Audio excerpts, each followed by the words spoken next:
ఈ భారీ జీవి Chinese giant salamander. ఇది భూమిపైన ఉన్న అతిపెద్ద యాంఫీబియన్ జంతువు. దీని పొడవు 1.8 మీటర్లు కూడా మించి పెరుగుతుంది.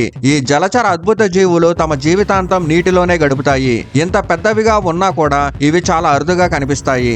ఎందుకంటే ఇవి ఎక్కువ సమయం చల్లని స్వచ్ఛమైన నదులు మరియు వాగుల నీటిలో రాళ్లు చెక్క ముక్కల కింద దాక్కుని ఉంటాయి. ఇవి రాత్రి సంచరించే జీవులు. చీకటి కమ్ముకున్న తర్వాతే బయటకు వచ్చి వేటాడతాయి. వీటికి ఇష్టమైన ఆహారం అంటే చేపలు, పురుగులు, ఇంకా చిన్న యాంఫీబియన్ జంతువులు కూడా. వీటిలో అత్యంత ఇంట్రెస్టింగ్ విషయం ఏంటంటే వీటి శ్వాస తీసుకునే విధానం. ఈ సాలమండర్లు చర్మ శ్వాస అనే విధానాన్ని ఉపయోగిస్తాయి. అంటే ఇవి తమ చర్మం ద్వారా నేరుగా ఆక్సిజన్ ని గ్రహిస్తాయి. అందుకే వీటి చర్మం ఎప్పుడూ తడిగా ఉండాలి. చైనీస్ జైంట్ సాలమండర్ అనేది తెలిసిన 3 భారీ సాలమండర్ జాతుల్లో ఒకటి.